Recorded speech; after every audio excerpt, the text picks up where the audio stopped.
नमस्कार दोस्तों, study समस्ती channel पर आप सभी लोग का स्वागत है। और आज हम लोग देखेंगे जो सामान्य ज्ञान में विविध वाला टॉपिक है।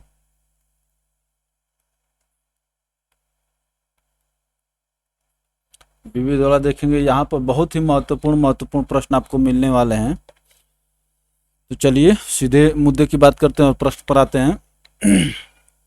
दोस्तों, इसमें यह है पहला प्रश्न कि पूरा विश्व होलोकास्ट शब्द को विशेष रूप से निम्नलिखित में से किस देश के साथ जोड़कर देखता है। होलोकास्ट शब्द जो है किस देश के साथ जोड़ करके देखा जाता है, याद करिए। एक समय था जब हिटलर हुआ करता था किसी देश में, और हिटलर जो है बहुत सारे यहूदियों को एक साथ मरवा दिया था, ठीक ना। उसी घटना को इतिहास में होलोकास्ट के नाम से जोड़कर देखा जाता है। और अब बताइए, अब हिटलर जो है किस देश से जुड़ा हुआ था, तो या किस देश का रहने वाला था। तो हिटलर जो है जर्मनी का रहने वाला था। ऑप्शन ए करेक्ट होगा। चलिए आगे चलते हैं दोस्तों। ये देखिए, अधीनस्थ सेवा चयन 2019 थर्ड शिफ्ट में पूछा गया। इसको आप लोग देखते रहेंगे किस किस परीक्षा में पूछा गया है। होलोकास्ट शब्द मुख्य रूप से जर्मनी देश के साथ जोड़कर देखा जाता है। हिटलर द्वारा द्वितीय विश्व युद्ध के दौरान विभिन्न माध्यमों से यहूदियों का नरसंहार करना होलोकास्ट कहा जाता है। यहूदियों का, इस युद्ध के दौरान नाजियों ने लाखों यहूदियों की हत्या कर दी थी, ठीक है ना। नाजियों ने लाखों यहूदियों की हत्या कर दी थी। चलिए आगे चलते हैं दोस्तों। क्वेश्चन नंबर 2 का आंसर करिए। क्या कह रहा है, ट्राफलगर स्क्वायर विश्व के किस शहर में स्थित है। ट्राफलगर, ये कई परीक्षाओं में पूछा गया, इससे पहले भी पूछा गया है।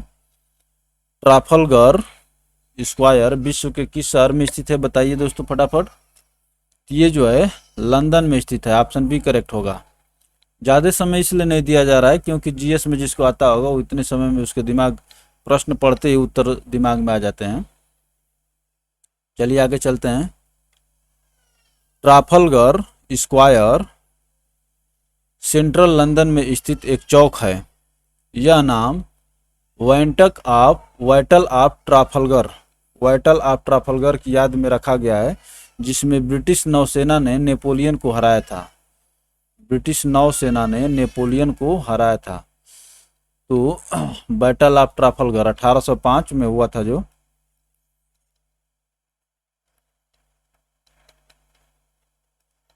Battle of Trafalgar,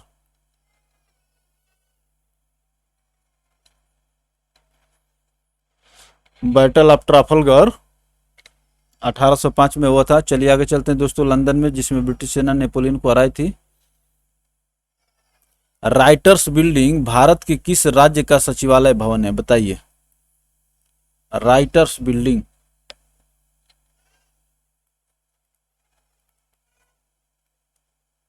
writers building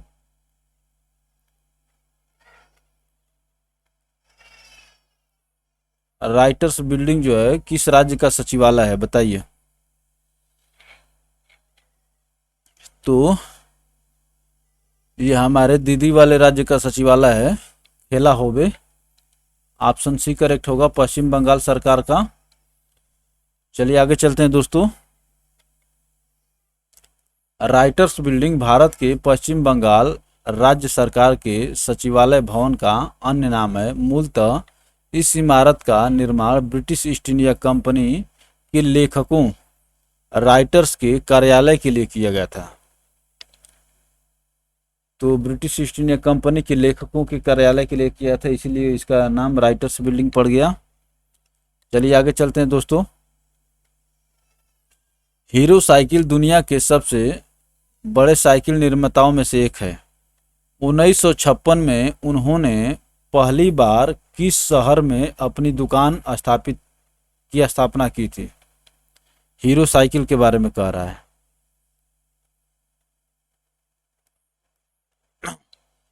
तो हीरो साइकिल जो है पहली बार कहाँ पर अपना मैंने शॉप स्थापित किया था, बताइए। ये किया था लुधियाना, पंजाब में। ऑप्शन ए करेक्ट होगा। चलिए आगे चलते हैं। हीरो साइकिल की स्थापना 1956 में पंजाब के लुधियाना शहर में हुई थी। वर्तमान समय में हीरो साइकिल दुनिया के सबसे बड़े साइकिल निर्माताओं में से एक है। यह भारत की सबसे बड़ी साइकिल उत्पादक कंपनी है। Hero cycle 1956। चलिए और आगे चलते हैं दोस्तों। वर्ष 1950 में निम्नलिखित में से किस फल को भारत के राष्ट्रीय फल के रूप में अपनाया गया था? बताइए, भारत का राष्ट्रीय फल क्या है? तो भारत का राष्ट्रीय फल जो आम है, इसको 1950 में अपनाया गया था। ऑप्शन बी करेक्ट होगा। चलिए आगे चलते हैं दोस्तों।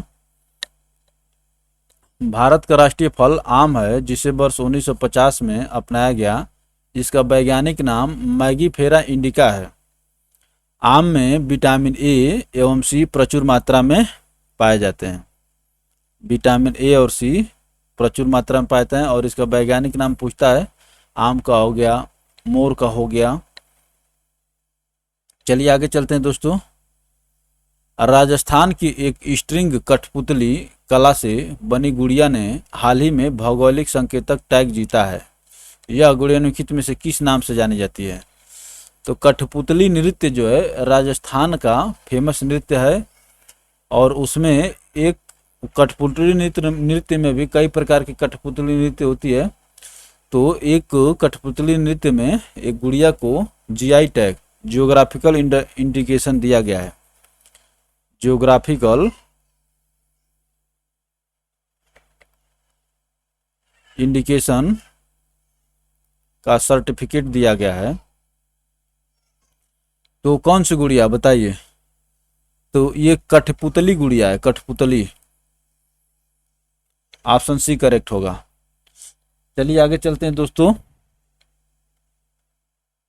राजस्थान की कठपुतली गुड़िया एक स्ट्रिंग कठपुतली कला से युक्त गुड़िया है, जिसे भौगोलिक संकेतक प्रदान किया गया है। लकड़ी के एक ही टुकड़े से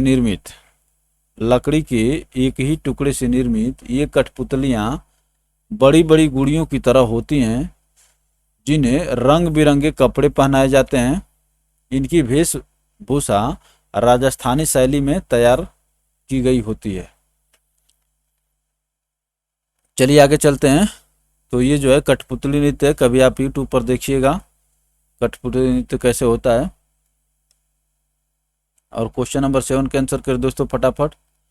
आंध्र प्रदेश और महाराष्ट्र दोनों के लिए नया साल चैत्र महीने में शुरू होता है।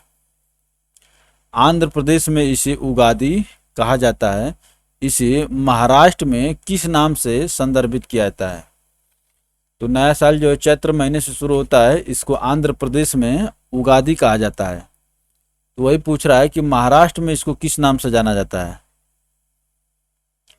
तो महाराष्ट्र में चैत्र महीने को गुड़ी पड़वा के नाम से जाना जाता है। Gudi Padwa. Option C correct होगा। चलिए आगे चलेंगे दोस्तों। हिंदू नव वर्ष का प्रारंभ चैत्र मास से प्रारंभ होता है, जिसे भारत के अलग अलग राज्यों से अलग अलग नामों से जाना जाता है। आंध्र प्रदेश में इसे उगादी कहा जाता है, जबकि महाराष्ट्र में गुड़ी पड़वा कहा जाता है। इसको अंग्रेजी में जब लिखेंगे तो परवा लिखते हैं, उसको अब चाहे पड़वा पढ़िए। तो चलिए दोस्तों आगे चलेंगे हम लोग। बहुजन हिताय बहुजन सुखाय निम्नलिखित में से किस राष्ट्रीय संस्थान का संस्कृत आधारित आदर्श वाक्य है? बताइए, किस संस्थान का जो है आदर्श वाक्य है बहुजन हिताय बहुजन सुखाय?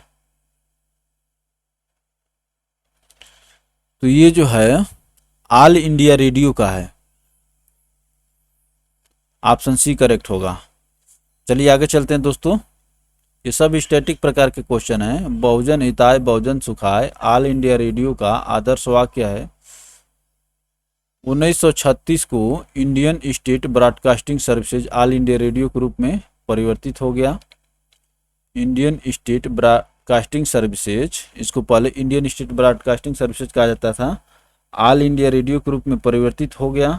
ऑल इंडिया रेडियो भारत का राष्ट्रीय रेडियो प्रसारक है कि 1923 में बॉम्बे की रेडियो क्लब द्वारा भारत में प्रथम रेडियो प्रसारण किया गया था।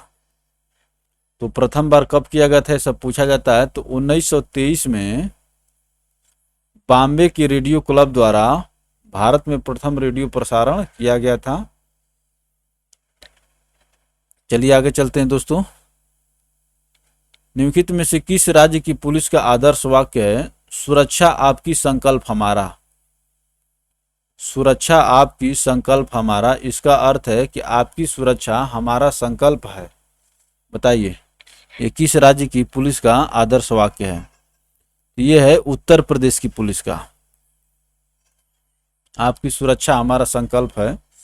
अब कितना संकल्प होकर पुलिस काम करती है, संकल्पित होकर आप जानते होंगे और जानते भी रहिए। चलिए आगे चलेंगे हम लोग। सुरक्षा आपकी संकल्प हमारा, यह आदर्श वाक्य उत्तर प्रदेश पुलिस का है। ओडिशा पुलिस का आदर्श वाक्य we serve and protect.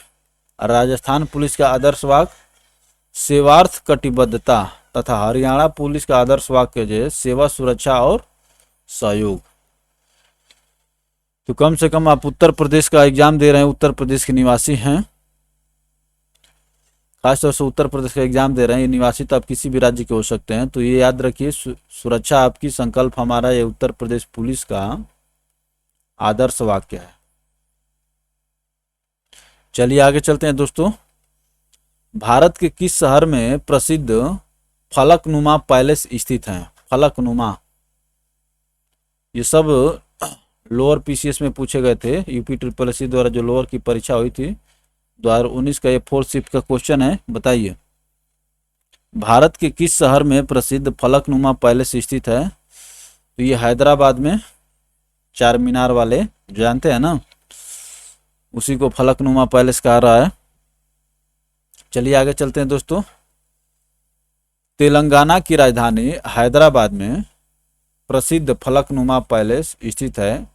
Hyderabad में अवस्थित अन्य महत्वपूर्ण स्थल है चार मीनार, गोलकुंडा का किला, नेहरू जूलॉजिकल पार्क, हुसैन सागर झील, बिरला मंदिर, सलार जंग संग्रहालय। ये सलार जंग संग्रहालय भी पूछता है, मैंने इसमें जो भी दिया वो सब पूछता है, ठीक ना। तो कौन हो गया? फलकनुमा पैलेस स्थित है तो चार मीनार हो गया, गोलकुंडा किला हो गया, नेहरू जूलॉजिकल पार्क हो गया, हुसैन सागर झील है, बिरला मंदिर है और सलार जंग संग्रहालय आदि। चलिए आगे चलते हैं दोस्तों।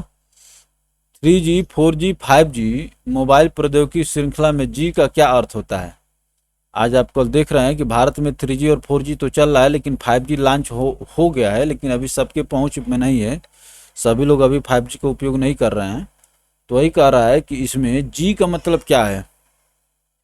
बहुत आसान प्रश्न है।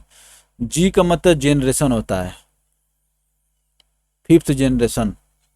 ऑप्शन डी करेक्ट होगा। चलिए आगे चलते हैं। नेटवर्क जेनरेशन के लिए तो जितने ज़्यादा आगे जनरेशन बढ़ते जाएगा उतने टेक्नोलॉजी एडवांस होती जाएगी। सबसे पहले 2G आया, फिर 3G आया, पर 4G आया, अब आ गया है 5G। और 5G आ जाएगा तो स्पीड जो होगी दंदनाक हो जाएगी। आपकी मूवी डाउनलोड करते समय मुश्किल से 10-15 सेकंड का समय लगेगा, स्पीड बहुत बढ़ जाएगी। चलिए आगे चलेंगे दोस्तों। ब्रह्मोस नामक सुपरसोनिक क्रूज मिसाइल को विकसित करने के लिए भारत किस देश के साथ मिलकर काम कर रहा है? तो जानते हैं ब्रह्मोस जो है ब्रह्मपुत्रा और मस्कवा नदी के नाम पर इसका नाम पड़ा है। और ब्रह्मोस का जो है विकास जो है भारत और रूस मिल करके एक साथ किए हैं। ऑप्शन डी करेक्ट होगा। चलिए आगे चलते हैं। ब्रह्मोस एक सुपरसोनिक क्रूज मिसाइल है। इसका भी मतलब समझिएगा। सुपरसोनिक का मतलब कि ये हवा की गति से भी ज़्यादा गति से चलता है, ठीक ना। प्रकाश की भी ध्वनि की गति से, हवा नहीं, हवा गड़बड़ गलत निकल गया मुंह से, ध्वनि की गति से, ध्वनि की गति से जो ज़्यादा गति से चलेगा उसको सुपरसोनिक कहते हैं, और कम गति से चलेगा तो उसको सबसोनिक कहते हैं। इसे भारत के रक्षा अनुसंधान डीआरडीओ द्वारा तथा रूस की एनपीओ मशीनों ट्रोलियम ने मिलकर विकसित किया है। शब्द ब्रह्मोस भारत की ब्रह्मपुत्रा और रूस की मोस्कवा नदी के नामों से मिलकर के बना है, ठीक ना। तो भारत की ब्रह्मपुत्रा जोसम होते हुए बहती है, ठीक है ना, आप जानते ही हैं, और रूस की मोस्कवा नदी के नाम पर ब्रह्मोस पड़ा है। चलिए आगे चलते हैं दोस्तों। क्वेश्चन नंबर 13 का आंसर करिए फटाफट। वह कौन से राष्ट्रीय नेता हैं जिन्होंने वर्ष 1983 में कन्याकुमारी से लेकर दिल्ली के राजघाट तक पद यात्रा नामक मैराथन दूरी पैदल तय की थी? इस यात्रा का उद्देश्य भारतीय जनता के साथ संबंध को नवीनीकृत करना था। तो कन्याकुमारी से दिल्ली तक कौन पद यात्रा निकाला था भैया, बताइए। 1983 की बात है।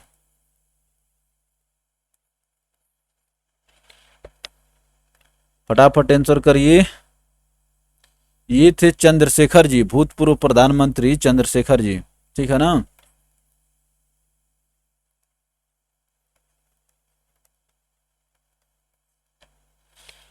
और लाल कृष्ण आडवाणी जो है कमंडल यात्रा निकाले थे, ठीक है ना।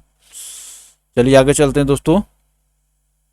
भूतपूर्व प्रधानमंत्री चंद्रशेखर ने 6 जनवरी 1983 से 25 जून 1983 के मध्य कन्याकुमारी से दिल्ली के राजघाट महात्मा गांधी की समाधि स्थल तक लगभग 4260 किलोमीटर की मैराथन दूरी पैदल यात्रा पद यात्रा तय की थी।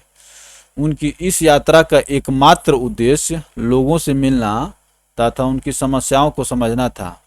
श्री चंद्रशेखर को युवा तुर्क के रूप में भी जाना जाता है। चंद्रशेखर जी को युवा तुर्क के नाम से भी जाना जाता है, युवा तुर्क। चलिए आगे बढ़ते हैं दोस्तों। तो ये भी प्रश्न कई बार पूछा गया है, युवा तुर्क किसको कहा जाता है। तो ये आपके भूतपूर्व प्रधानमंत्री चंद्रशेखर जी हैं। निम्नलिखित में से कौन संसार की सबसे अधिक तीव्रता से काटता है? अच्छा, ये कह रहा है कि निम्नलिखित में से कौन संसार में सबसे अधिक तीव्रता से काटता है? सबसे तेज कौन काटता है, बताइए। अरे भाई, बिच्छू काटता है आपको ना। देखिए, बिच्छू का नाम दिया, कोबरा का नाम दिया, ऑस्ट्रेलियन गिलहरी का नाम दिया है, तो आप बताइए। तो पनामा का दीमक इसका आंसर होगा। ये बहुत तेज काटता है आपको, ठीक है ना। पनामा का दीमक, ऑप्शन सी करेक्ट होगा। चलिए आगे चलते हैं। संसार में सबसे अधिक तीव्रता से काटने वाला जंतु पनामा की दीमक है। इसका वैज्ञानिक नाम टर्मिस पनामेसिस है। टर्मिस पनामेसिस।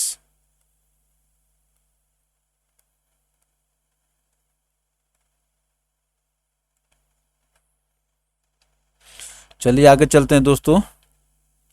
भारत की पंचवर्षीय योजना प्रणाली को रूस से अपनाया गया था। उस रूसी नेता का क्या नाम है जिसने पहली बार रूस में पंचवर्षीय योजना के दृष्टिकोण को लागू किया था? भारत जो है पंचवर्षीय योजना का सिद्धांत जो है रूस से लिया है, लेकिन ये कह रहा है कि रूस में कौन सबसे पहले लागू किया था, बताइए।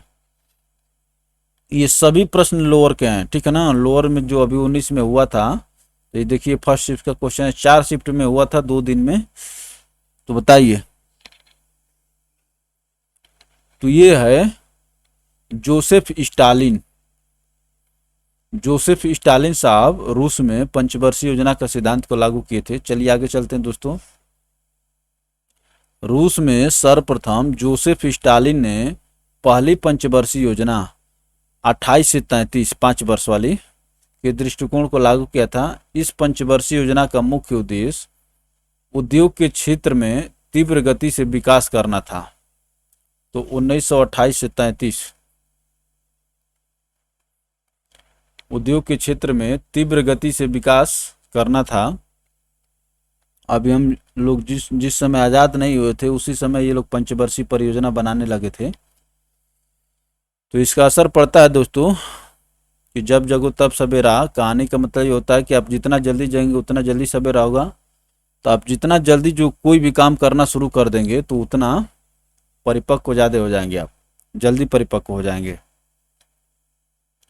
वर्साय का महल निम्नलिखित में से किस यूरोपीय राजधानी के पास है, बताइए। वर्साय का महल, तो वर्साय का महल छोड़िए, वर्साय जगह है वही किस देश में है बता देंगे तो ये क्लियर हो जाएगा। तो वर्साय जो है ये पेरिस में है। ये फ्रांस की राजधानी है पेरिस, और उसी पेरिस में वर्साय नामक स्थल है, वहीं पर वर्साय का महल स्थित है। चलिए आगे चलते हैं दोस्तों। वर्साय का महल पेरिस के निकट स्थित है। इस भव्य इमारत का निर्माण लुई 14वें द्वारा अपने निवास के रूप में करवाया गया था। यूनेस्को की हेरिटेज सिटी में इसे स्थान दिया गया है। लुई 14वां इसमें अपने निवास के लिए बनवाए थे, इसमें निवास करते थे दोस्तों। चलिए आगे चलते हैं। ऑक्सफोर्ड और कैम्ब्रिज नामक दो प्रसिद्ध विश्वविद्यालय निम्नलिखित में से किस देश में है, बताइए। ये भी बहुत चर्चित प्रश्न है। तो ये जो है इंग्लैंड में है, यूनाइटेड किंगडम। ऑक्सफोर्ड और कैम्ब्रिज विश्वविद्यालय जो है इंग्लैंड में है, यूनाइटेड किंगडम में। चलिए आगे चलते हैं दोस्तों। प्रश्न में उल्लिखित ऑक्सफोर्ड और कैम्ब्रिज विश्वविद्यालय यूनाइटेड किंगडम में है। कैम्ब्रिज विश्वविद्यालय की स्थापना 1209 ईस्वी में हुई। यह एक सार्वजनिक अनुसंधान विश्वविद्यालय है। देख रहे हैं ना, 1209 में, कितना पहले हुआ है कैम्ब्रिज विश्वविद्यालय की स्थापना।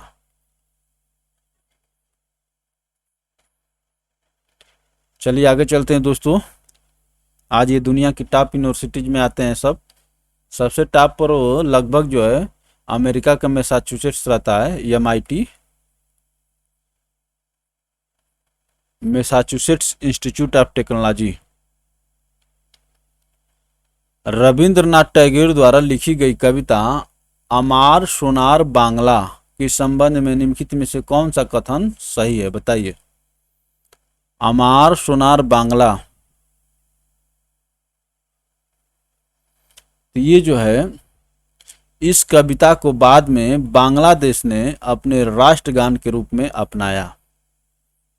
तो जैसे हम लोग भारत के जो राष्ट्रगान है जनगण मनगढ़, ये भी रविंद्रनाथ टैगोर ही लिखे हैं, ठीक है ना।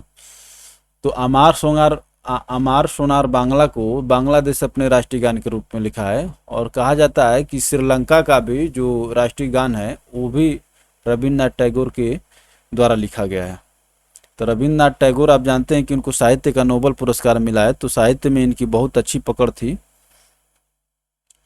अमार सोनार बांग्ला रविंद्रनाथ टैगोर द्वारा रचित कविता है जिसकी प्रथम 10 पंक्तियों को बांग्लादेश ने अपने राष्ट्रगान के रूप में अपनाया है। यह बांग्ला भाषा में है, ठीक ना, यह बांग्ला भाषा में है। चलिए आगे चलते हैं दोस्तों। कोड़वा एक लुप्त प्राय द्रविड़ भाषा है। कोड़वा एक लुप्त प्राय द्रविड़ भाषा है और दक्षिण के कोडगू जिले की मूल भाषा है, बताइए। कोडगू जिला किस राज्य में पड़ता है ये आपको बताना है। तो ये जो है कर्नाटक में पड़ता है, ऑप्शन बी करेक्ट होगा। चलिए आगे चलते हैं। कोड़वा एक लुप्त प्राय द्रविड़ भाषा है और दक्षिण कर्नाटक के कोडगू जिले की मूल भाषा है। इस भाषा की 2 बोलियां हैं, मेंडेल और मध्य कोडगू, जो उत्तरी और मध्य कोडगू में बोली जाती है, और किगट दक्षिण कोडगू और किगट नाडु में बोली जाती है। तो इसकी 2 उपभाषाएं हैं या बोलियां हैं। तो कोडगू भाषा है और मेंडेल और किगट, इसकी 2 बोलियां हैं। जैसे हिंदी की भी बहुत बोलियां हैं, ठीक है ना। बोलियां वो होती हैं जो लिखित रूप में नहीं होती हैं और क्षेत्रीय रूप में बोली जाती हैं। केरल के चावल की उस किस्म का नाम बताइए जिसे जीआई टैग दिया गया है। केरल के चावल बताइए, केरल का चावल जिसको जीआई टैग दिया गया बताइए। तो नवारा चावल, ऑप्शन बी करेक्ट होगा। चलिए आगे चलते हैं दोस्तों। 1999 के तहत अब तक चावल की 14 किस्मों को जीआई टैग प्रदान किया गया है, जिसमें नवारा चावल केरल, काला नमक चावल उत्तर प्रदेश, गोविंद भोग चावल पश्चिम बंगाल, बासमती चावल उत्तराखंड आदि, इन सभी को जीआई टैग दे दिया गया, ठीक ना। और वस्तुओं का भौगोलिक सूचक अधिनियम कब आया था? 1999 में आया था और 2003 में लागू हुआ। अब तक चावल की 14 किस्मों को जीआई टैग प्रदान किया, जिसमें नवारा चावल केरल हो गया, काला नमक चावल उत्तर प्रदेश और गोविंद भोग चावल पश्चिम बंगाल, बासमती चावल उत्तराखंड आदि है। चलिए आगे चलते हैं दोस्तों। भारत के किस स्थान की चाय को पंजीकृत जीआई टैग मिला है बताइए? भौगोलिक उपदर्शन टैग मिला है, बताइए किस स्थान के चाय को? तो ये है दार्जिलिंग की चाय। दार्जिलिंग पश्चिम बंगाल में है, वेस्ट बंगाल में, ठीक है ना। तो उस वहाँ की चाय को जीआई टैग मिला है। चलिए आगे चलते हैं दोस्तों।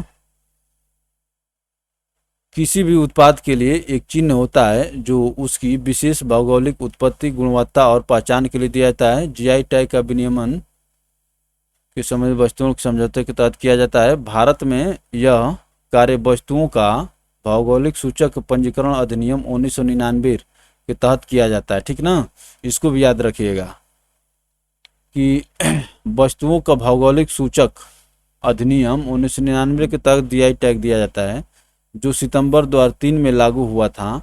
इस अधिनियम के तहत वर्ष 2004 में दार्जिलिंग चाय जीआई टैग प्राप्त करने वाला पहला भारतीय उत्पाद है। तो ये भी देख लीजिए, पहला भारतीय उत्पाद है। अल्फांसो आम, कांचीपुरम सिल्क साड़ी, नागपुर का संतरा, कड़कनाथ मुर्गा, कड़कनाथ काला काला होता है, इसका मांस और खून और एकदम पूरी शरीर पर बाल जो है यहाँ तक कि पंजे सब कुछ काला होते हैं, कंधमाल हल्दी आदि कुछ अन्य जीआई टैग प्राप्त उत्पाद हैं, ठीक ना। तो कड़कनाथ मुर्गा आजकल बहुत चर्चा में है। ये मध्य प्रदेश के झाबुआ और छत्तीसगढ़ में पाया था। इन दोनों में टसल चल रही थी कि भाई किसको जीआई टैग दिया जाए। छत्तीसगढ़ कह रहा था कि हमारे यहाँ को दीजिए, मध्य प्रदेश का झाबुआ कह रहा था कि हमको दीजिए। अभी डिसाइड नहीं हुआ है, चलिए उस पर चर्चा चल रही है अभी। छाती पर तिर्यक बाहें किस बात की द्योतक हैं? छाती पर तिर्यक बाहें किस बात की द्योतक हैं बताइए? ऐसे भी प्रश्न पूछे जाते हैं, बताइए।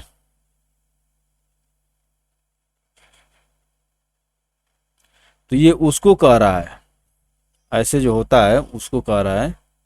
छाती पर तिर्यक बाहें किसकी द्योतक हैं? ये है जो किताब में आंसर दे रहा है, रक्षात्मक रवैया और असुरक्षिता। सी और डी दोनों ऑप्शन दे रहा है इसका। चलिए देखते हैं। छाती पर तिर्यक बाहें रक्षात्मक रवैया की द्योतक हैं, साथ ही तिर्यक बाहें असुरक्षिता को भी दर्शाती हैं, ठीक ना। असुरक्षिता को भी दर्शाती हैं। चलिए क्वेश्चन नंबर 23 क्या कह रहा है, इसको देखिए, फटाफट आंसर करिए। थोड़ा सा कम दिख रहा है लेकिन मैं इसको पढ़ करके सुना दूंगा तो आप लोग समझ जाएंगे। अगर काम में आपकी गलती के कारण संगठन को नुकसान होता है तो आपका बेहतर दृष्टिकोण क्या होना चाहिए? अगर आपके काम से किसी संगठन को नुकसान हो रहा है तो आपका दृष्टिकोण क्या होना चाहिए बताइए? तो आपका दृष्टिकोण ये होना चाहिए कि जिम्मेदारी लेना चाहिए और इसे बड़ी समस्या बनने से पहले हल करना चाहिए। ऑप्शन सी करेक्ट होगा, ठीक है ना। ऐसा नहीं है कि भैया आपके काम से संगठन को समझता है तब बीमार पड़ जाइए, किसी सहकर्मी पर दोष डाल दीजिए या गलती छिपाने के लिए झूठ बोल दीजिए। ये सब नहीं ना करेंगे, ये सब आप नहीं करेंगे, ठीक ना। जिम्मेदारी लीजिए और उस समस्या को बड़ा बनने से पहले ही हल करिए। तो ये वही बात है, अगर काम में आपकी गलती के कारण संगठन को नुकसान होता है तो आपका बेहतर दृष्टिकोण होना चाहिए कि आप जिम्मेदारी लें और इसे बड़ी समस्या बनने से पहले हल करें। निम्नलिखित में से कौन सा गांधीवादी दर्शन का हिस्सा नहीं है? बताइए। गांधीवादी दर्शन का हिस्सा नहीं है तो क्या हिस्सा नहीं है? फटाफट आंसर करिए। बहुत ही गांधी जी मशीनीकृत करने के बहुत पक्षधर नहीं थे, ठीक है ना। तो व्यवसाय जो है गांधीवादी दर्शन का हिस्सा नहीं है।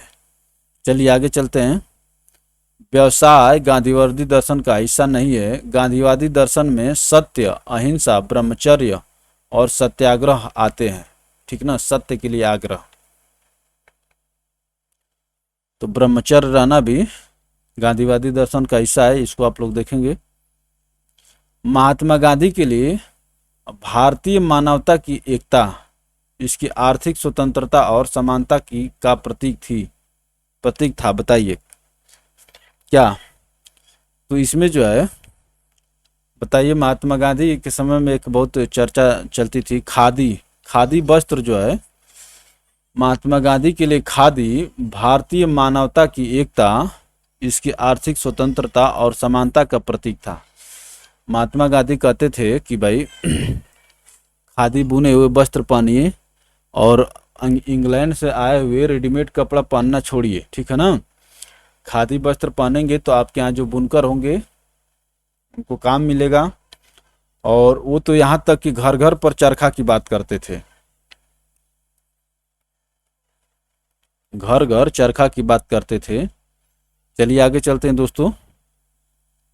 महात्मा गांधी के लिए खादी भारतीय मानवता की एकता, इसकी आर्थिक स्वतंत्रता और समानता का प्रतीक था।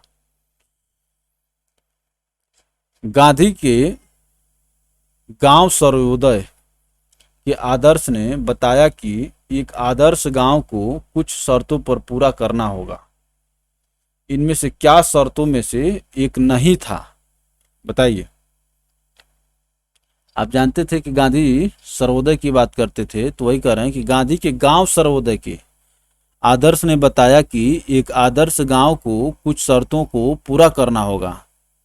इनमें से क्या नहीं है?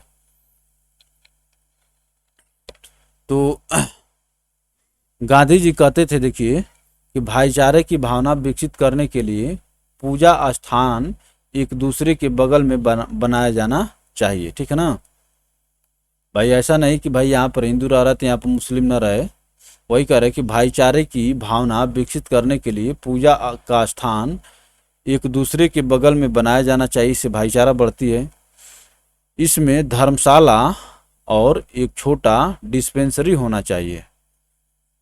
धर्मशाला होना चाहिए ताकि वहाँ पर गरीब दुखिया कमजोर आदमी जा कर के रुक सके, उसको आश्रय मिले, भोजन मिल सके। और डिस्पेंसरी माने दवाखाना, वहाँ पर कमजोर मरीज लोगों का इलाज के लिए व्यवस्था हो तो और अच्छी बात है। यह भोजन और कपड़ों के मामलों में आत्मनिर्भर होना चाहिए। आदर्श गांव जो है भोजन और कपड़ों के मामलों में क्या होना चाहिए? आत्मनिर्भर होना चाहिए। जाति व्यवस्था को समाप्त किया जाना चाहिए, ऐसा गांधी जी पुरजोर नहीं कहे हैं, ठीक है ना। ऑप्शन ए करेक्ट होगा यहाँ पर। चलिए आगे चलते हैं। गांधी जी के सर्वोदयी अवधारणा के केंद्र में एक आदर्श ग्राम व्यवस्था विद्यमान थी।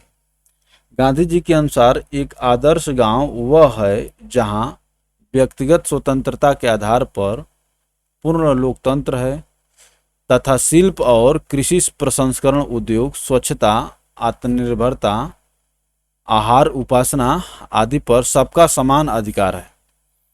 और अस्पृश्यता, वो कहते थे कि छुआछूत मत रखिए। जाति व्यवस्था को खत्म करने को नहीं कहते वो कहते कि छुआछूत खत्म हो जाएगी तो जाति व्यवस्था कोई मतलब नहीं रहेगा। अस्पृश्यता का पूर्णता अभाव। लेकिन गांधी जी जाति व्यवस्था को समाप्त करने के पक्षधर नहीं थे। वे मानते थे कि जाति व्यवस्था नियंत्रित तथा मर्यादित जीवन का दूसरा नाम है। गांधी जी कहते थे कि वर्णाश्रम व्यवस्था की अपनी जो भी खामियां हों, इसमें कोई पाप नहीं है। वर्णाश्रम व्यवस्था की अपनी जो भी खामियां हों, इसमें कोई पाप नहीं है, लेकिन छुआछूत पाप है। छुआछूत को पाप मानते थे। चलिए हम लोग गांधी के दर्शन को पढ़ेंगे, समझेंगे, समझना भी चाहिए। किस सामाजिक सुधार और राजनेता को प्यार से बाबा साहेब कहा जाता है? बताइए। आप सभी जानते हैं कि बाबा साहब किसको कहा जाता है। तो बाबा साहब अंबेडकर जी को कहा जाता है। ऑप्शन सी करेक्ट होगा। चलिए आगे चलते हैं दोस्तों। डॉक्टर भीमराव अंबेडकर को बाबा साहब के नाम से जाना जाता है। यह मराठी शब्द फादर और सर से मिलकर बना है। वह एक महान विधिवेता, अर्थशास्त्री, राजनीतिज्ञ और समाज सुधारक थे। ठीक है ना। Baba Saheb, father sir, father और सर से मिलकर के बना है। तो चलिए आगे चलते हैं दोस्तों। किस सिख गुरु की जयंती गुरु पर्व त्योहार के रूप में मनाई जाती है? बताइए। किस सिख गुरु की जयंती? तो गुरु पर्व मनाया जाता है गुरु नानक देव की जयंती पर। ऑप्शन डी करेक्ट होगा। चलिए आगे बढ़ते हैं। गुरु नानक देव की जयंती को गुरु पर्व त्योहार के रूप में मनाया जाता है। इन्होंने सिख धर्म की स्थापना की। इन्होंने सिख धर्म की स्थापना की थी। कार्तिक मास के शुक्ल पक्ष की पूर्णिमा के दिन गुरु नानक देव की जयंती मनाई जाती है। कार्तिक मास के शुक्ल पक्ष, दो पक्ष होते हैं, शुक्ल पक्ष और कृष्ण पक्ष। ठीक है ना। तो शुक्ल पक्ष की पूर्णिमा के दिन गुरु नानक देव की जयंती मनाई जाती है। इनमें से कौन सा लोक नृत्य हरियाणा राज्य से संबंधित नहीं है? बताइए। फटाफट आंसर करिए।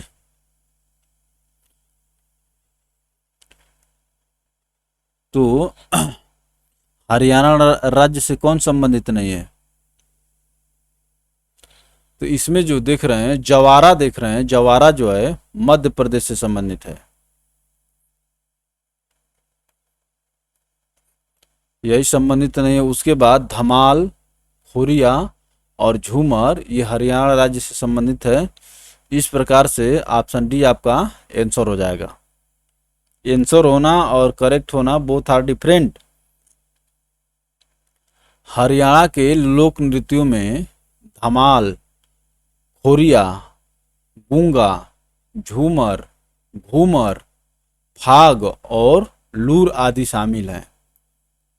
जबकि जवारा लोक नृत्य का संबंध मध्य प्रदेश से है। ठीक है ना। झूमर, घूमर, फाग, लूर, तो जवारा लोक नृत्य का संबंध जो है मध्य प्रदेश से है। चलिए आगे चलते हैं। पंचशील का नारा किससे संबंधित है? बताइए। पंचशील का नारा किससे संबंधित है? तो ये पंचशील का सिद्धांत, देखिए पंचशील समझौता हुआ था 1954 में, और किसके समय में हुआ था वही इसका आंसर है। पंचशील समझौता जो हुआ था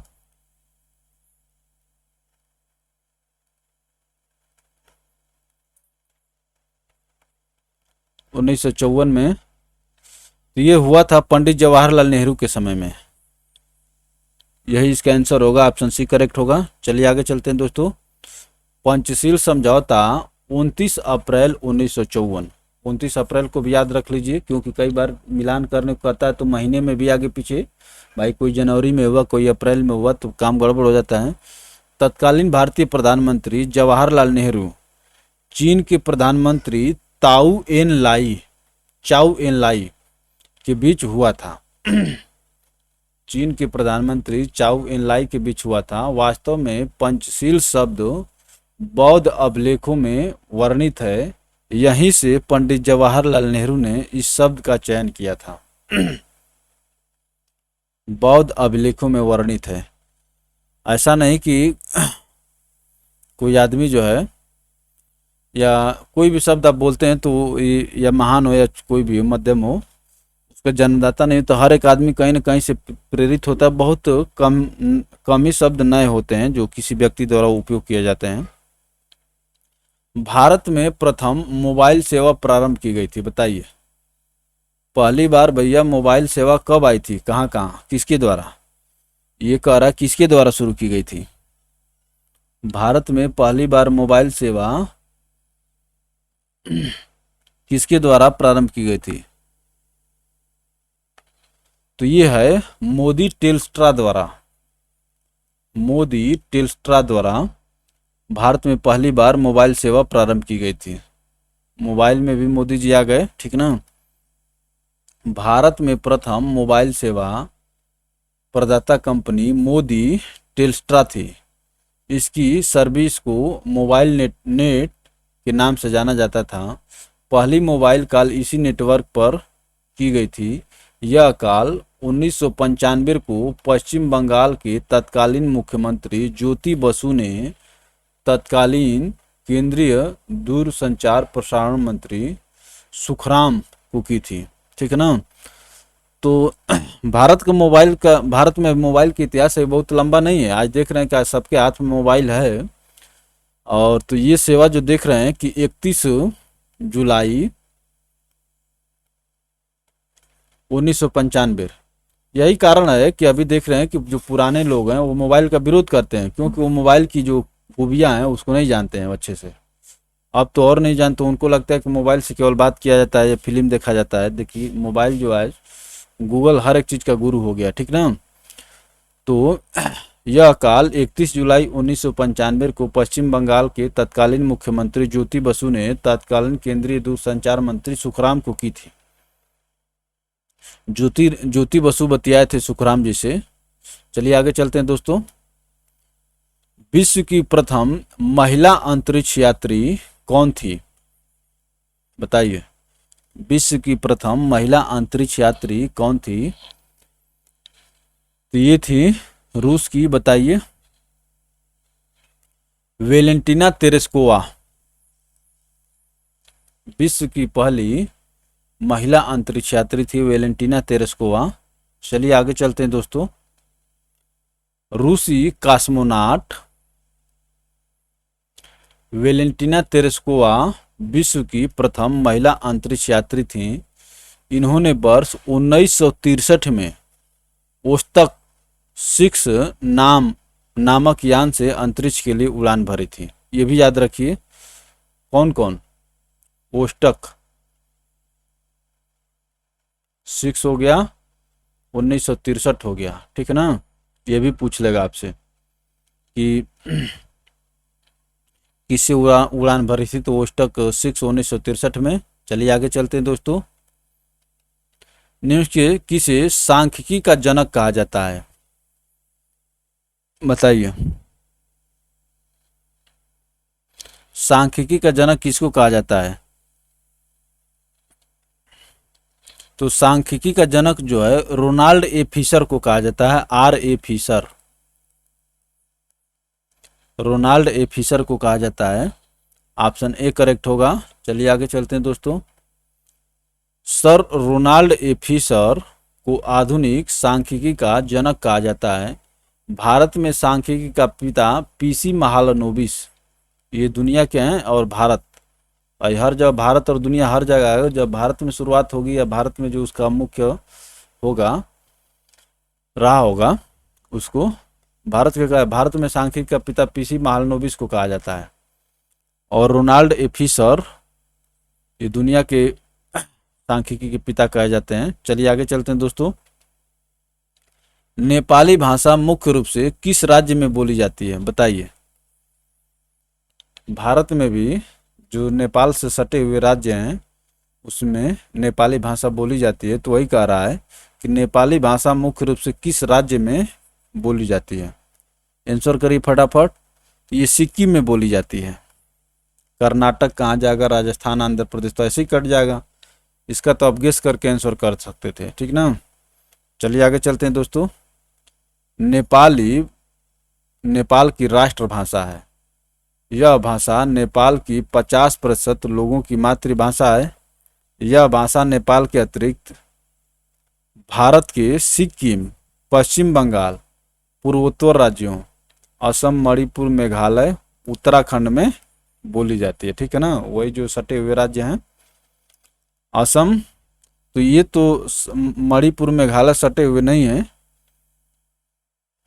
लेकिन वहां पर भी मैंने नज़दीक ही हैं, उस भौगोलिक क्षेत्र के आसपास हैं। चलिए आगे चलते हैं दोस्तों। दूरदर्शन की स्थापना किस वर्ष की गई थी, बताइए। दूरदर्शन की स्थापना किस वर्ष की गई थी? तो दूरदर्शन की स्थापना 1959 में हुई थी। याद करने वाला प्रश्न है, इसमें कुछ समझने की जरूरत नहीं है। चलिए आगे चलते हैं दोस्तों। दूरदर्शन की स्थापना 1959 को दिल्ली में की गई थी।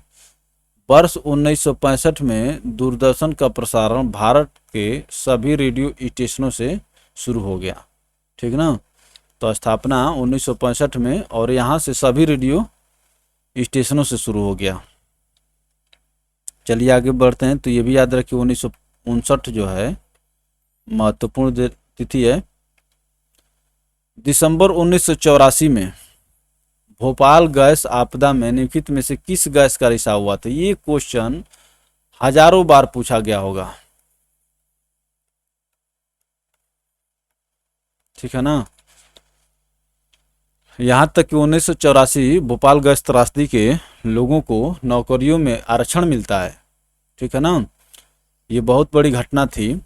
यहाँ पर गैस का रिसाव हो गया था और बहुत लोग, आसपास के लोग मरे थे, और उसका प्रभाव आज तक भी है कि वहाँ के लोगों के बच्चे, अब तो थोड़ा सुधार हुआ है, तो लोगों के बच्चे जो है वो भी मानसिक और शारीरिक रूप से कमजोर और विकलांग पैदा हुए। तो दिसंबर 1984 में भोपाल गैस आपदा में निम्नलिखित में से किस गैस का रिसाव हुआ था, बताइए, फटाफट आंसर करिए। ये था methyl isocyanate. Methyl isocyanate, option A correct होगा। चलिए आगे चलते हैं दोस्तों। ये देखिए 3 दिसंबर 1984 को भोपाल गैस आपदा में मिथाइल आइसोसाइनेट गैस का रिसाव हुआ था। यह गैस यूनियन कार्बाइड, ये कंपनी का नाम था। ठीक ना, ये भी याद रखिएगा। यूनियन कार्बाइड की फैक्ट्री से निकली थी, जिसने हजारों लोगों की जान ले ली थी। ठीक है ना, उस आसपास इलाके के लोगों का मैंने जान ले ली। लोग तड़प रहे थे, कुछ लोग हॉस्पिटल में बचाए गए। फिर उसका प्रभाव जो है अभी लंबे समय तक है। श्रीमती, क्या कह रहा है, 37, श्रीमती एन राजम का संबंध निम्नलिखित में से किस एक वाद्य यंत्र से है? श्रीमती एन राजम का संबंध किस वाद्य यंत्र से है? तो ये जो है बताइए फटाफट, वायलिन से है इनका संबंध। ऑप्शन बी करेक्ट होगा। चलिए आगे चलते हैं। एक प्रसिद्ध वायलिन वादक हैं जो हिंदुस्तान शास्त्रीय संगीत परंपरा से संबंधित हैं। एन राजम को भारत सरकार द्वारा वर्ष 2004 में कला क्षेत्र में पद्म भूषण से सम्मानित किया गया था। एन राजम,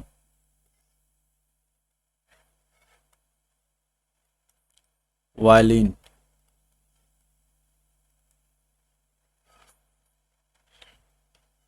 चलिए आगे चलते हैं दोस्तों।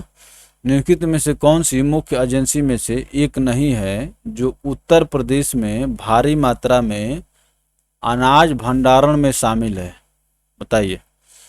तो अब पूछ रहा है कि उत्तर प्रदेश में अनाज भंडारण में कौन शामिल नहीं है। ये देख रहे हैं क्या दिया है, एफडीआई दिया है। एफडीआई अनाज भंडारण में है, तो ये तो फॉरेन डायरेक्ट इन्वेस्टमेंट हो जाता ना। फॉरेन डायरेक्ट इन्वेस्टमेंट, ये कोई संस्था थोड़े है, इन्वेस्टमेंट। तो इसी तरह से इसका आंसर निकल गया, ऑप्शन बी हो जाएगा, नहीं है। ठीक है ना, यहाँ पर नहीं वाला शब्द याद रखिए। तो एफसीआई आप जानते हैं कि भारत की सबसे बड़ी अनाज भंडारण संस्था है। उसके बाद SWC CWC। चलिए आगे चलते हैं। तो यस का मतलब स्टेट वेयर हाउस कारपोरेशन और सी का मतलब सेंट्रल। यस का मतलब स्टेट और सी का मतलब सेंट्रल। चलिए आगे बढ़ते हैं दोस्तों। FCI food corporation of India, state warehousing corporation और सेंट्रल वेयर हाउसिंग कारपोरेशन मुख्य एजेंसियां हैं जो उत्तर प्रदेश में भारी मात्रा में अनाज भंडारण में शामिल हैं।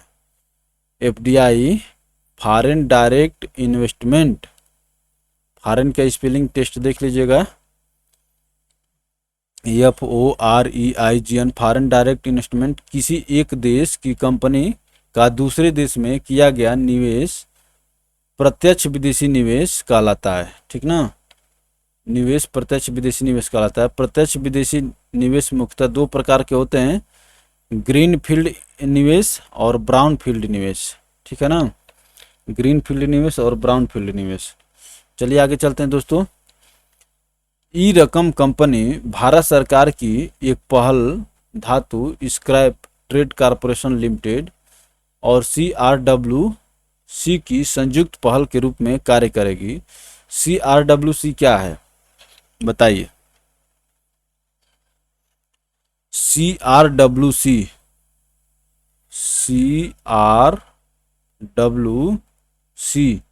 क्या है ये पूछ रहा है। तो ये है Central Railside Warehousing Company Limited. Option a होगा, Central Railside Warehousing Company Limited. चलिए आगे चलते हैं दोस्तों। CRWC Central Railside Warehousing Company Limited का संक्षिप्त रूप है, जो ई रकम कंपनी और धातु स्क्रैप ट्रेड कॉरपोरेशन लिमिटेड के साथ मिलकर कार्य करेगी। यह भारत सरकार की एक नवीन पहल है। ठीक है ना, भारत सरकार कही भैया कि तुम तीनों मिल करके काम करो। चलिए आगे चलते हैं। असंगत मैच की पहचान करें, बताइए। क्वेश्चन नंबर 40 में असंगत आपको बताना है। तो इसमें देखना है, बताइए फटाफट। तो देखिए, आशा और इतिहास के बीच, ये विल क्लिंटन की पुस्तक का नाम है। ठीक ना। पक्षी और जानवर, मार्क ट्वेन, ये भी सही है। ब्लैक होल और बेबी यूनिवर्सिटी, ये स्टीफन हॉकिंस की किताब है। आप जानते हैं स्टीफन हॉकिंस एक बहुत बड़े खगोलविद हुए। और ये देख रहे हैं कि ब्रोकन विंग जो है ये सरोजनी नायडू जी की पुस्तक है। सरोजनी नायडू। तो यही आपका सुमेलित नहीं है, जो सुमेलित नहीं वही क्या होगा, आंसर हो जाएगा। तो याद कर लीजिए, आशा और इतिहास विल क्लिंटन जो हिलेरी क्लिंटन के पिता थे, पक्षी और जानवर मार्क ट्वेन, ब्लैक होल और बेबी यूनिवर्सिटी स्टीफन हॉकिंग, और ब्रोकन विंग याद कर लीजिए सरोजिनी नायडू।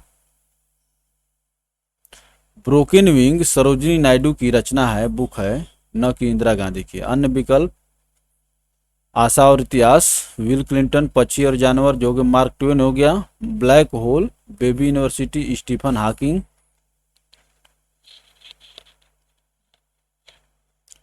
चलिए दोस्तों आगे चलते हैं।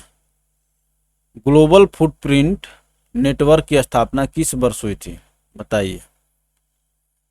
ग्लोबल फुटप्रिंट नेटवर्क की स्थापना खूब घुमा घुमा के पूछा है। ठीक है ना, सब कुछ याद करिए आप लोग। ग्लोबल फुटप्रिंट नेटवर्क की स्थापना जो है 2003 में हुई थी।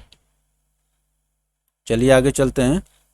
ग्लोबल फुटप्रिंट पारिस्थितिकी पदचिन्ह, ये इसको हिंदी में कहते हैं ग्लोबल फुटप्रिंट को। फुटप्रिंट की स्पेलिंग यही होती है, और फुट मैंने पैर आप जानते हैं, और चिन्ह तो वही पद चिन्ह नेटवर्क की स्थापना 2003 में हुई थी। ग्लोबल फुटप्रिंट पृथ्वी के पारिस्थितिकी तंत्रों पर मानवीय मांग का एक मापक है। मानवीय मांग का एक मापक है। चलिए आगे चलते हैं दोस्तों। रामायण के रचयिता वाल्मीकि का आश्रम निम्नलिखित में से कहाँ स्थित है? बताइए। रामायण के रचयिता वाल्मीकि जी का आश्रम, फटाफट आंसर करिए।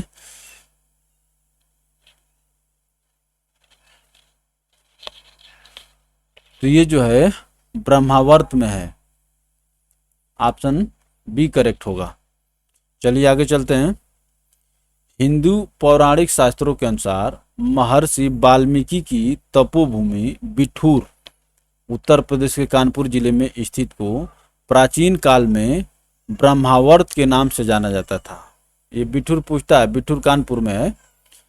यहीं पर महर्षि वाल्मीकि ने तपस्या करने के बाद पौराणिक ग्रंथ रामायण की रचना की थी। गंगा नदी के तट पर स्थित इस आश्रम का ऐतिहासिक और धार्मिक महत्व है। ठीक है ना।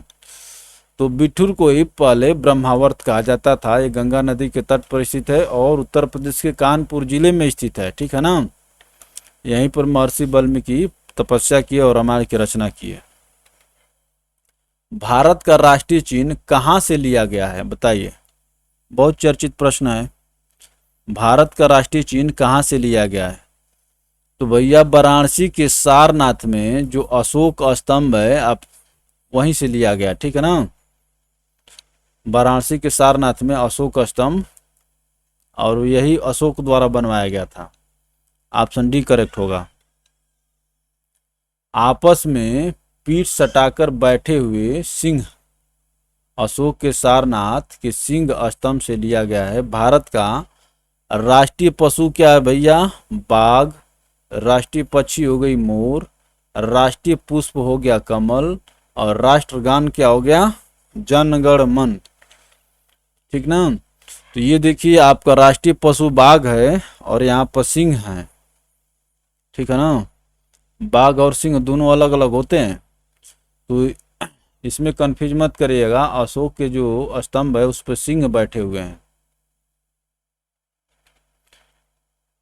यारी है ईमान मेरा यार मेरी जिंदगी, भारत अफगान मैत्री का यह गाना किस फिल्म में फिल्माया गया है? बताइए। 2016 में आपसे पूछ लिया।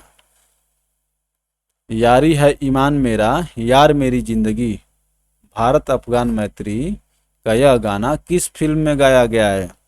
फटाफट आंसर करिए। तो ये फिल्म है, बहुत तो फिल्म आप लोग देखते हैं, बताइए वहाँ से भी कुछ आपका प्रश्न तैयार होगा। खासतौर से जो ऑस्कर होते हैं, ऑस्कर वाली फिल्म होती हैं, एक्टर एक्ट्रेस, गाना, लेखक, डायरेक्टर। तो ये है जंजीर फिल्म का गाना है। चलिए आगे चलते हैं दोस्तों। यारी है ईमान मेरा यार मेरी जिंदगी, भारत अफगान मैत्री की यह फिल्म जंजीर फिल्म में अमिताभ बच्चन और प्राण पर फिल्माया गया है। अमिताभ बच्चन और प्राण पर फिल्माया गया है। चलिए आगे चलते हैं दोस्तों। आपको कॉलेज जाना चाहिए और अपने मस्तिष्क को ज्ञान से परिपूर्ण करना चाहिए, यह किसका कथन है? बताइए। ये मिशेल ओबामा का कथन है। ठीक है ना भैया, वही बराक ओबामा जी की पत्नी बराक ओबामा। आप जानते हैं बराक ओबामा कौन है? यूएसए जोड़ लीजिएगा। यूएसए के, अरे भैया अमेरिका के राष्ट्रपति जी थे बराक ओबामा जी। ट्रंप जी से पहले थे बराक ओबामा जी, 2 कार्यकाल पूरा करके गए। अमेरिका में राष्ट्रपति का कार्यकाल 4 वर्ष होता है, 4 वर्ष के 2 वर्ष कार्यकाल। और ट्रंप जी इतना तूफान मचाए कि इनको जो भैया जो बिडेन साहब हटा दिए। ठीक ना। और कहे कि भैया गद्दी खाली करो, हमारा है। तो ऑप्शन बी करेक्ट हो जाएगा। आपको कॉलेज जाना चाहिए और अपने मस्तिष्क को ज्ञान से परिपूर्ण करना चाहिए, कथन मिशेल ओबामा जी का है। You should go to college and fill your head with knowledge, Michelle Obama द्वारा बनाए गए रैप म्यूजियम का हिस्सा है।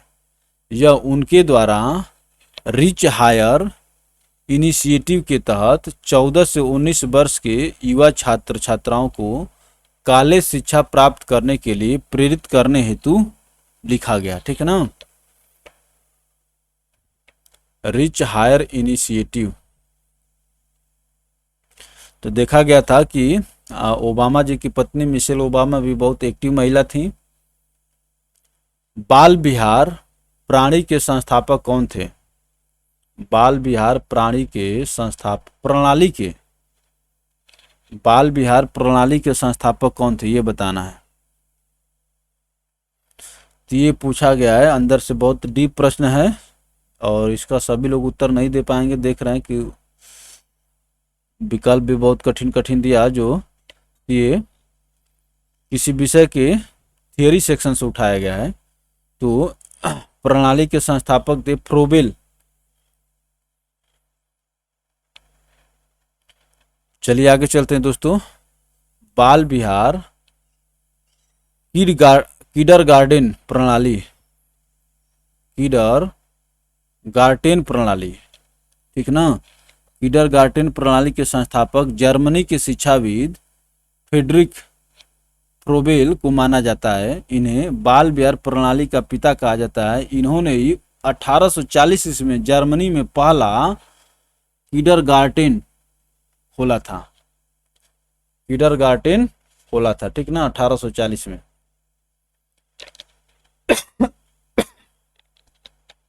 चलिए आगे चलते हैं दोस्तों। पूर्वी यूरोपीय देश जहां पहली उल्लेखनीय दुर्घटना तबाही का कारण बना एक परमाणु रिएक्टर, वह है, बताइए। पूर्वी यूरोपीय देश परमाणु रिएक्टर तबाही का कारण बना, बताइए ये कौन सा देश है? अरे वही चेरनोबिल दुर्घटना रसिया में हुआ था। ऑप्शन बी करेक्ट होगा, चेरनोबिल। चलिए आगे चलते हैं दोस्तों। पूर्वी यूरोपीय देश यूक्रेन स्थित चेरनोबिल परमाणु, देखिए पहले यूक्रेन जो है रसिया का ही पार्ट था, इसलिए मैंने रसिया का नाम लिया, ठीक ना। पूर्वी यूरोपीय देश यूक्रेन स्थित चेरनोबिल परमाणु ऊर्जा संयंत्र में वर्ष 1986 में दुर्घटना हुई जिसमें 28 लोग मारे गए। ये मौत विकिरण से हुई थी। यूक्रेन तत्कालीन सोवियत संघ का हिस्सा था, ठीक ना। इस दुर्घटना का प्रमुख कारण परमाणु रिएक्टर की दोषपूर्ण डिजाइन थी। तो परमाणु ऊर्जा भैया जहां दुर्घटना सावधानी हटी दुर्घटना घटी, ठीक ना। ऊर्जा तो देते ही हैं लेकिन बहुत खतरनाक भी हैं भैया, वहीं से तो परमाणु बम और हाइड्रोजन बम सब बनते हैं, तो उसी सिद्धांत पर।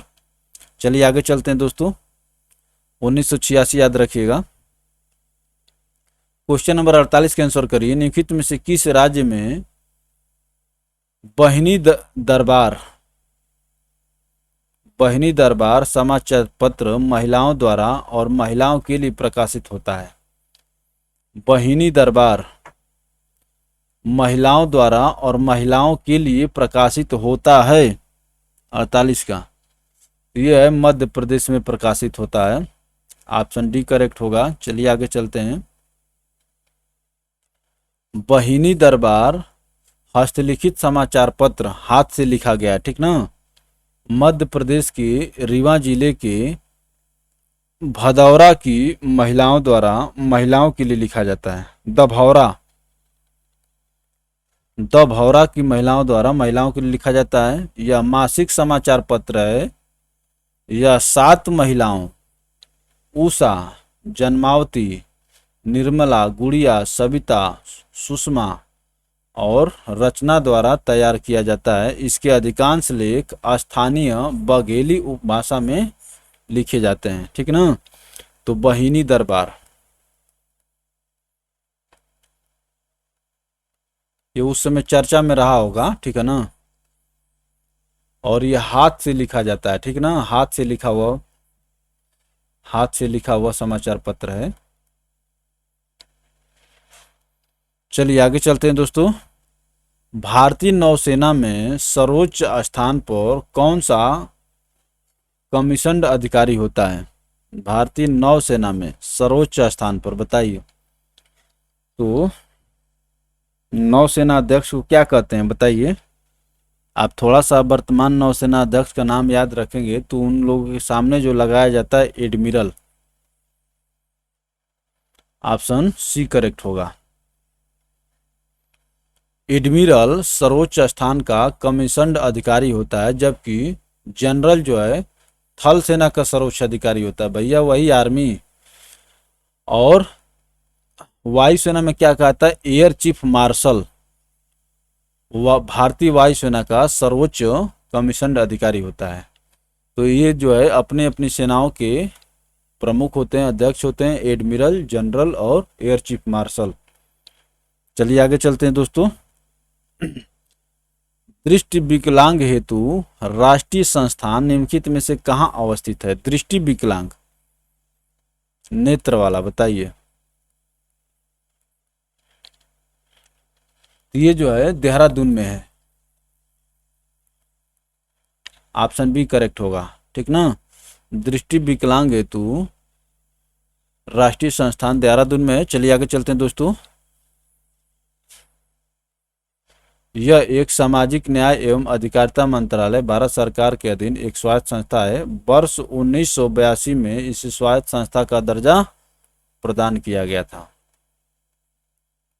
याद रखिए, नहीं तो भूल जाएंगे तो फिर काम गड़बड़ हो जाएगा, ठीक है ना भैया। पेट को अगर पालना है, ठीक है ना, पेट को पालना है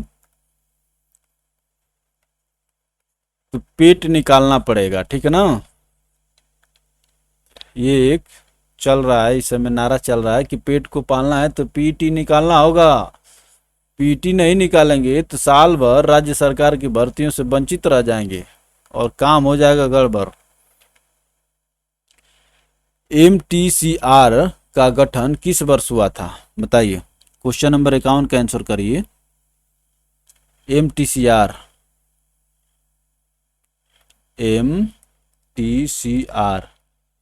मिसाइल टेक्नोलॉजी कंट्रोल रेजिम, ठीक है ना, का गठन किस वर्ष हुआ था? Missile MISSILE missile technology control regime का गठन कब हुआ था? ये हुआ था 1987 में। भैया पूछा है, क्या करेंगे, 2016 में पूछा है, फिर आपसे पूछ सकता है, ये सब मत कहे कि नहीं पूछ सकता है। जब 1987 का क्वेश्चन मान ली कि 2016 में पूछ रहा है गठन वाला, तो ये सब स्टैटिक प्रकार के हैं, ये सदियों तक पूछे जाएंगे। मिसाइल टेक्नोलॉजी कंट्रोल रेजिम की स्थापना 1987 में G7 देशों Canada, France, Germany, Italy, Japan, great Britain, America द्वारा की गई थी, ठीक ना। ये अंतर्राष्ट्रीय स्तर की बात है। इसका उद्देश्य बैलिस्टिक मिसाइलों के विस्तार को रोकना है। वर्ष 2016 में भारत इसका सदस्य बना। वर्तमान में इसके 35 सदस्य हैं, इसीलिए 2016 में पूछा था, ठीक ना। एमटीसीआर। चलिए आगे चलते हैं दोस्तों। भारत में सर्वप्रथम मेडिकल कॉलेज कहाँ खुला था बताइए। भारत में सर्वप्रथम मेडिकल कॉलेज कहाँ खुला था? तो ये सर्वप्रथम कलकत्ता, जिसको कोलकाता भी कहा जाता है। ऑप्शन डी करेक्ट होगा। चलिए आगे चलते हैं। भारत का पहला मेडिकल कॉलेज 1823 ईस्वी में फ्रांसीसी सरकार द्वारा पांडिचेरी में खोला गया। यह वर्तमान में JIPMER, Jawaharlal institute of post graduate medical education and research के नाम से जाना जाता है। यह एशिया का पहला कॉलेज था जिसमें यूरोपीय दवाओं के बारे में पढ़ाया जाता था। अब देखिए, कलकत्ता मेडिकल कॉलेज की स्थापना 1835 को पारित एक आदेश के बाद बंगाल में की गई। विकल्प में पुदुचेरी न होने के कारण कलकत्ता ही सही विकल्प होगा, ठीक ना। तो पहला मेडिकल कॉलेज 1823 जिपमर ये मेडिकल संस्थान का या मेडिकल फील्ड का एक बहुत ही प्रतिष्ठित नाम है जिपमर। तो ये 1823 में खोला गया था पांडिचेरी में, लेकिन 1835 में खोला गया कलकत्ता में, कलकत्ता मेडिकल कॉलेज। और पुदुचेरी जब नहीं दिया हुआ था तो भैया जब आपके पिताजी नहीं रहेंगे तो आप ही मालिक बन जाते हैं घर पर। कोई भी आएगा तो पूछेगा पिताजी नहीं तो मम्मी देख लेती हैं। उसी तरह से चलिए आगे चलते हैं। तो प्रश्नों में भी ऐसा होता है, ठीक ना। आत्महत्या की दर भारत में सर्वाधिक किस राज्य में है? आत्महत्या भैया, सुसाइड।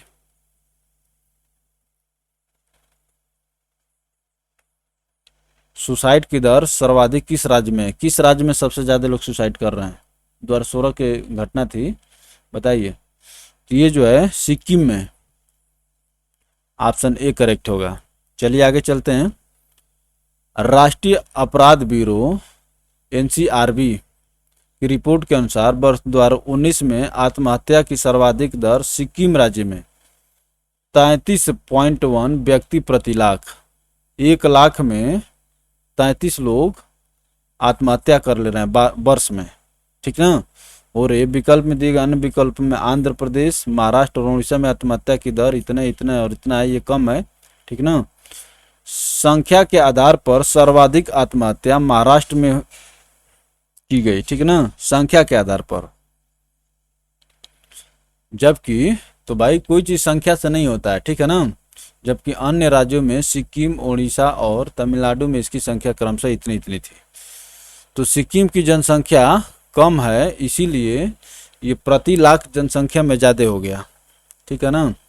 जैसे मान लीजिए कि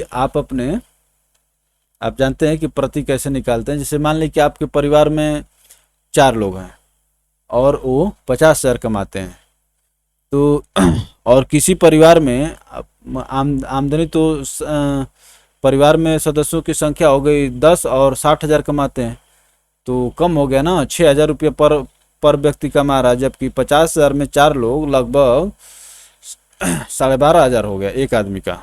तो उसी तरह से केवल ज़्यादा होना मैटर नहीं करता है, ठीक है ना, रेशियो में होना चाहिए। तो सिक्किम में रेशियो में नहीं है, 33 व्यक्ति प्रति लाख आदमी आत्महत्या किए, जबकि महाराष्ट्र में सबसे ज़्यादा है। और आत्महत्या एक समझिए कि ये एक बहुत बुरा दोष है, ठीक है ना, और ये कायरता का प्रतीक है। आत्महत्या नहीं करना चाहिए। जीवन में आदमी को समस्याओं से परेशान नहीं होना चाहिए, कहने का मतलब कि समय समय पर। चलिए आगे चलते हैं। अधिवर्ष लीप ईयर का जनक इनमें से किसे माना जाता है? लीप वर्ष का जनक, ये भी बहुत चर्चित प्रश्न है, बताइए दोस्तों। लीप वर्ष का जनक जो है जूलियस सीजर को माना जाता है। ऑप्शन सी करेक्ट होगा। चलिए आगे चलते हैं।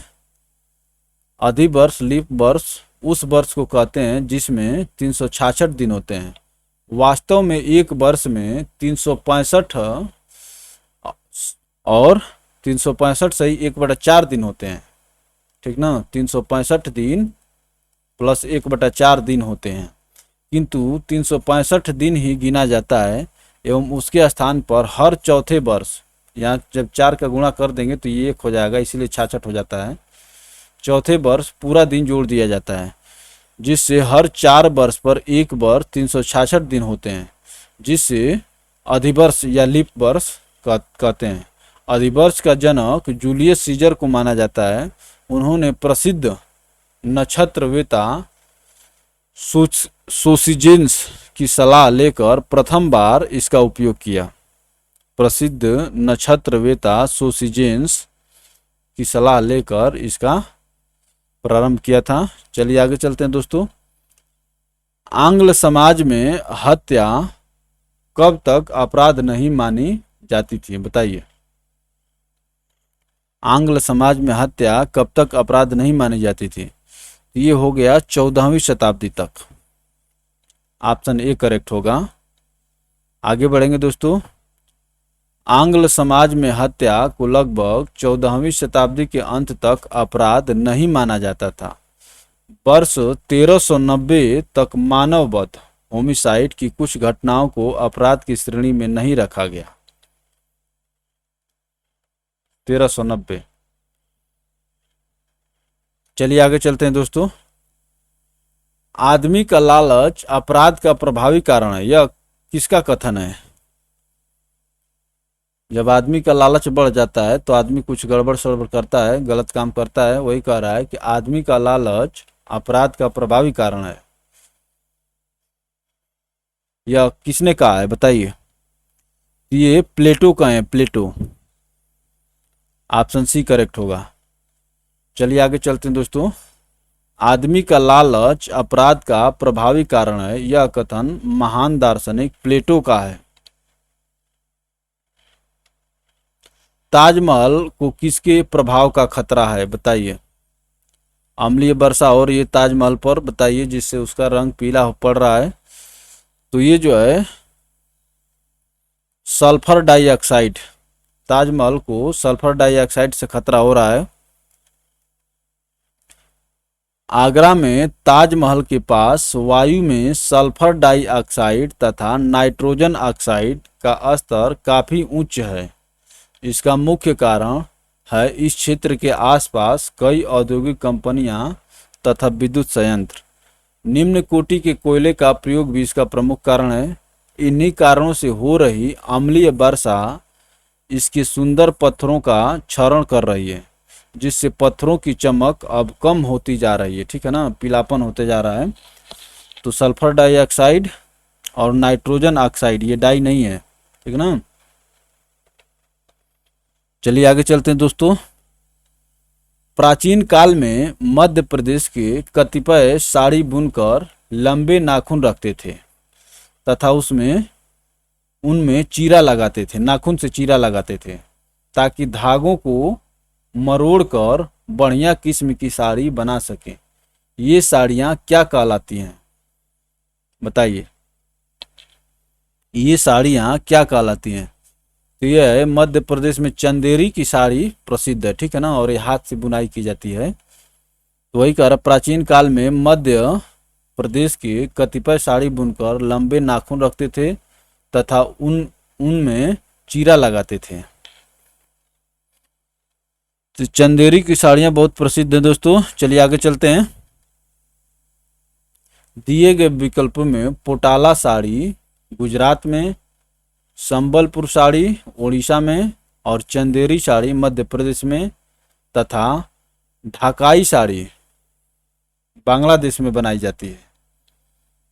ठीक है ना, ढाकाई साड़ी बांग्लादेश में बनाई जाती है। इस प्रकार विकल्प सी सही होगा। डॉक्टर भीमराव अंबेडकर संग्रहालय एवं पुस्तकालय स्थित है बताइए? ये उत्तर प्रदेश में स्थित है। डॉक्टर भीमराव अंबेडकर संग्रहालय एवं पुस्तकालय स्थित है। आंसर करिए फटाफट। ये उत्तर प्रदेश के रामपुर जिले में स्थित है। डॉक्टर भीमराव अंबेडकर संग्रहालय रामपुर उत्तर प्रदेश में स्थित है। इस संग्रहालय में बाबा साहब की जीवन शैली, भारत की स्वतंत्रता में किए गए योगदान, सामाजिक कल्याण एवं भारत के शासन तंत्र के मार्गदर्शन करने के लिए दिए गए योगदान की झांकी प्रस्तुत की गई है। ठीक है ना, तो याद करिए, कई बार पूछा गया है, पूछा जाता है उत्तर प्रदेश का एग्जाम दे रहे हैं तो भैया कुछ उत्तर प्रदेश के में जान लीजिए ना, उत्तर प्रदेश के बारे में कुछ जान लीजिए। यहाँ के प्रशासन में आप काम करेंगे, इसके बारे में जानना आपको बहुत जरूरी है। परिवार सामाजिक जीवन की प्रथम पाठशाला है, किसने कहा था बताइए? परिवार जो है सामाजिक जीवन की प्रथम पाठशाला है, किसने कहा? ये अरस्तु जी कहे हैं। ठीक है ना, चलिए आगे चलते हैं दोस्तों। अरस्तु ने कहा था परिवार सामाजिक जीवन की प्रथम पाठशाला है। अपने गुरु प्लेटो के विपरीत अरस्तु निजी परिवार व्यवस्था का समर्थक था। ठीक ना, तो अरस्तु के गुरु कौन हुए? प्लेटो हुए। ठीक है ना, तो चेला जो है गुरु से डिफर कर रहे थे इस विचार पर। अपने गुरु प्लेटो के विपरीत अरस्तु निजी परिवार व्यवस्था का समर्थक था। चलिए आगे चलते हैं। भारत का सर्वोच्च नागरिक सम्मान कौन सा है, बताइए। आशा करते हैं आप सभी का ये सही होना चाहिए। तो सर्वोच्च नागरिक सम्मान जो है भारत रत्न है। भारत रत्न पहले स्थान पर आता है, उसके बाद आता है पद्म विभूषण, उसके बाद आता है पद्म भूषण।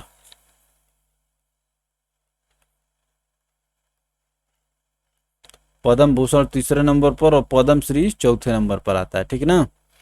तो ऑप्शन डी आपका आंसर हो जाएगा। चलिए आगे चलते हैं दोस्तों। ये 71 प्रश्न है, 61 हम लोग देख रहे हैं, 10 प्रश्न और देखेंगे। भारत का सर्वोच्च नागरिक सम्मान भारत रत्न है। भारत रत्न वर्ष 1954 में प्रारंभ किया गया था। अब तक 48 लोगों को भारत रत्न प्रदान किया जा चुका है। नानाजी देशमुख, भूपेन हजारिका तथा पूर्व राष्ट्रपति प्रणब मुखर्जी को वर्ष 2019 में भारत रत्न एक साथ दिया गया था, ठीक ना। नानाजी देशमुख, भूपेन हजारिका और प्रणब मुखर्जी। चलिए आगे चलते हैं दोस्तों। किस शहर को अभी तक राष्ट्रीय राजधानी क्षेत्र में सम्मिलित नहीं किया गया है, बताइए। किस शहर को अभी तक राष्ट्रीय राजधानी क्षेत्र में सम्मिलित नहीं किया गया है। तो आप जानते हैं कि दिल्ली एक केंद्र शासित प्रदेश है, लेकिन वहाँ पर जो जो उससे सटे हुए राज्य हैं उनके जिलों को राष्ट्रीय राजधानी क्षेत्र में घोषित किया जाता है। तो इसमें से किसको नहीं घोषित किया गया, यही पूछ रहा है। तो इसमें जो है अलीगढ़ को नहीं घोषित किया गया है। अलीगढ़ उत्तर प्रदेश में है, ऑप्शन सी करेक्ट होगा। चलिए आगे चलते हैं दोस्तों। जबकि जिंद, करनाल और मुजफ्फरनगर को घोषित कर दिया गया है। अलीगढ़ शहर को अभी तक राष्ट्रीय राजधानी क्षेत्र में सम्मिलित नहीं किया गया है। जिंद, करनाल ये हरियाणा के हो गए, मुजफ्फरनगर उत्तर प्रदेश शहर राष्ट्रीय राजधानी क्षेत्र में सम्मिलित हैं। तो राष्ट्रीय राजधानी क्षेत्र में हमें लगता है कि 8 जिले सम्मिलित हैं।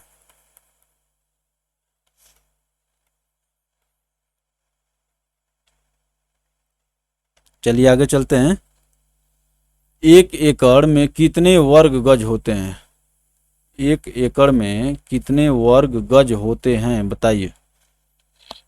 ऐसे भी प्रश्न पूछता है भैया। अभी तो पेट के बाद लेखपाल होने वाला, लेखपाल में तो ये सब तो एकदम पूछेगा। 1 एकड़ में कितने वर्ग गज होते हैं, तो ये होते हैं 4840 वर्ग गज। 4840 4840 वर्ग गज 1 एकड़ में। ऑप्शन ए करेक्ट होगा। चलिए आगे बढ़ते हैं। 1 एकड़ में 4840 वर्ग गज के बराबर होता है। 4840। राष्ट्रीय प्रतीक में सिंहों की संख्या कितनी है। अभी तो आप देखे थे कि सिंह कहाँ से लिए गए, अशोक स्तंभ से, लेकिन यहाँ पर पूछ लिया कि सिंहों की संख्या कितनी है, बताइए। तो सिंहों की संख्या 4 है। एक साथ बस 3 ही दिखाई देते हैं। एक तरफ से देखेंगे तो 3 दिखाई देंगे, एक पीछे जो छिपा रहता है। इधर से देखें तो वही 4 है। सिंहों की संख्या कितनी है, 4 है, ठीक है ना। भारत सरकार 26 जनवरी 1950 को सारनाथ स्थित अशोक स्तंभ के शीर्ष को राज्य चिन्ह के रूप में स्वीकृत किया। 26 जनवरी 1950, जिसमें 4 सिंह एक दूसरे की ओर पीठ किए हुए हैं। इनमें एक फलक के नीचे देवनागरी लिपि में सत्यमेव जयते अंकित है, जो कि मुंडकोपनिषद से लिया गया है, ठीक ना। भारत का आदर्श वाक्य सत्यमेव जयते है, जो देवनागरी लिपि में लिखा गया है और जो मुंडकोप उपनिषद से लिया गया है। चलिए आगे चलते हैं दोस्तों। 26 जनवरी 1950 और 4 सिंह याद रखिएगा। निम्नलिखित में से किसके साथ स्कूली बच्चों के नियमित पारंपरिक क्रिया के द्वारा केरल मॉडल आसपास की समस्याओं का समाधान करने में मदद करता है। केरल मॉडल, बताइए। केरल मॉडल जो है पुलिस क्या कह रहा है, निम्नलिखित में से किसके साथ स्कूली बच्चों के नियमित पारस्परिक क्रिया के द्वारा केरल मॉडल आसपास की समस्याओं का समाधान करने में मदद करता है, तो पुलिस इसका आंसर होगा। चलिए आगे चलते हैं दोस्तों। पुलिस के साथ स्कूली बच्चों के नियमित पारस्परिक क्रिया के द्वारा केरल मॉडल आसपास की समस्याओं का समाधान करने में मदद करता है, ठीक ना। इसका मतलब कि वहाँ पुलिस और स्कूली बच्चों के बीच संवाद होते रहते हैं और वही पुलिस और स्कूली बच्चे मिलकर आसपास की समस्याओं का समाधान करते हैं, तो इससे पुलिस को मदद मिल जाती है। किस पर्यावरणविद ने 1997 में मैग्सेसे पुरस्कार जीता तथा ताजमहल और गंगा की सफाई में एक प्रमुख भूमिका निभाई? ताजमहल और गंगा की सफाई में एक प्रमुख भूमिका निभाई, बताइए। तो ये हैं महेश चंद्र मेहता जी। देख रहे हैं ना, 1997 का क्वेश्चन 2015 में पूछ लिया, तो भैया आपको पढ़ ही लेना चाहिए, ठीक ना। पर्यावरणविद महेश चंद्र मेहता ने वर्ष 1997 में, तो चलिए दोस्तों देख रहे हैं कि पर्यावरणविद महेश चंद्र मेहता ने 1997 में रमन मैग्सेसे पुरस्कार जीता। ताजमहल और गंगा की सफाई में प्रमुख भूमिका निभाई। इसी वर्ष महाश्वेता देवी को भी रमन मैग्सेसे पुरस्कार से सम्मानित किया गया था, ठीक ना। तो महाश्वेता देवी एक बहुत चर्चित नाम है और जानते हैं कि अंतर्राष्ट्रीय पुरस्कार प्राप्त करना और भी बड़ी बात होती है। चलिए आगे चलते हैं दोस्तों। क्वेश्चन नंबर 67 के आंसर करिए। उत्तरी ध्रुव पर पहुंचने वाली प्रथम महिला कौन थी? उत्तरी ध्रुव पर पहुंचने वाली प्रथम महिला कौन थी? तो ये थी, बताइए फटाफट आंसर करिए। श्रीमती फ्रांफिप्पस, ऑप्शन सी करेक्ट होगा। उत्तरी ध्रुव, पृथ्वी का जो उत्तरी ध्रुव और दक्षिणी ध्रुव है, इसमें से उत्तरी ध्रुव पर पहुंचने वाली प्रथम महिला फ्रांफिप्पस थी। चलिए आगे चलते हैं दोस्तों। उत्तरी ध्रुव पर पहुंचने वाली प्रथम महिला श्रीमती फ्रांफिप्पस हैं तथा श्रीमती कैरोलाइन मिकेल्सन अंटार्कटिका पर पहुंचने वाली प्रथम महिला है, ठीक ना। तो उत्तरी ध्रुव किसको कहते हैं? आर्कटिक को कहते हैं। आर्कटिक को उत्तरी ध्रुव कहते हैं और अंटार्कटिका को जो है दक्षिणी ध्रुव कहते हैं।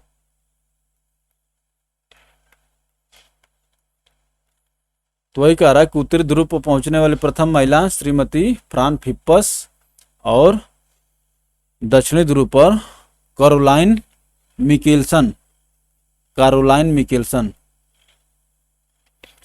तो ये हम थोड़ा सा देखते हैं।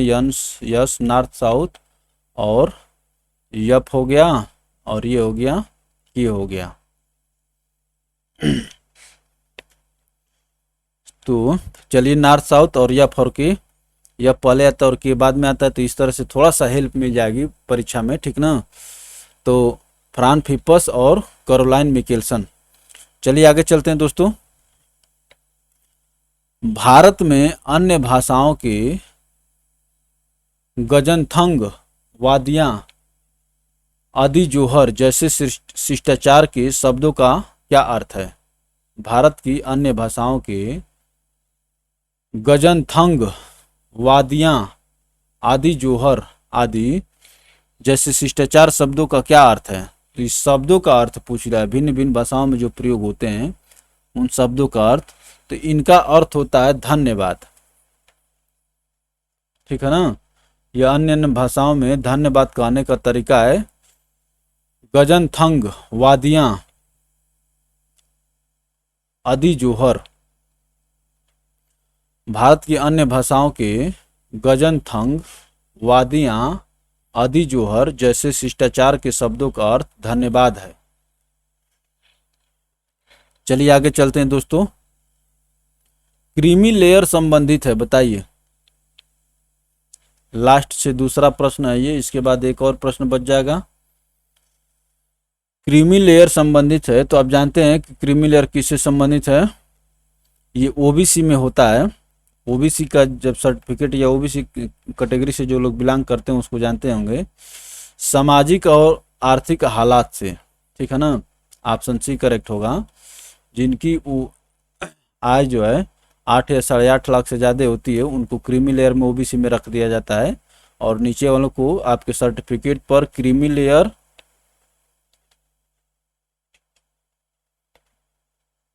और नॉन क्रीमी लेयर लिखा होगा, देख लीजिएगा। नॉन क्रीमी लेयर, तो जो आपका ओबीसी सर्टिफिकेट होगा, अगर जो कोई मित्र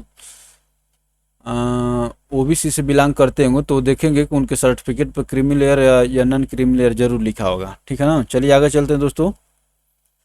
क्रीमी लेयर सामाजिक एवं आर्थिक हालात से संबंधित यह आरक्षित श्रेणी का वह वर्ग होता है जो सामाजिक आर्थिक स्थिति में काफी संपन्न होता है। क्रीमी लेयर संपन्न होता है, ठीक ना, फिर भी आरक्षण का लाभ लेता रहता है। चलिए आगे चलते हैं दोस्तों। लंगर की परंपरा किसने प्रारंभ की? लंगर की परंपरा किसने प्रारंभ की? तो लंगर की परंपरा जो है गुरु नानक प्रारंभ किए थे, ऑप्शन ए करेक्ट होगा। चलिए आगे चलते हैं दोस्तों। सिख धर्म के संस्थापक गुरु नानक का जन्म 1469 ईस्वी तलवंडी पंजाब में हुआ था। सिख धर्म के संस्थापक गुरु नानक का जन्म 1469 ईस्वी में तलवंडी पंजाब में हुआ था। इन्होंने नानक पंथ तथा लंगर व्यवस्था प्रारंभ किया। सिख धर्म के दूसरे गुरु अंगद लहना थे। इन्होंने गुरुमुखी लिपि का जन्मदाता माना जाता है। गुरु अंगद को गुरुमुखी लिपि का जन्मदाता मानता है। सिख धर्म के अंतिम गुरु गुरु गोविंद सिंह थे। इन्होंने सिखों को एक सैनिक संप्रदाय खालसा पंथ में परिवर्तित कर दिया। तो 3 लोग हैं, 3 लोग का अलग अलग नाम देख रहे हैं।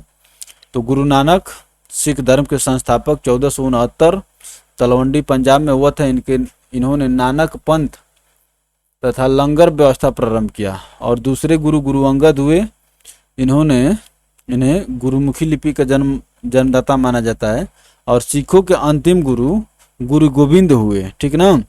और गुरु गोविंद ही खालसा पंथ की स्थापना की थी। तो खूब पूछता है कि खालसा पंथ की स्थापना किसने किया, ठीक ना, या सिख धर्म की स्थापना किसने की।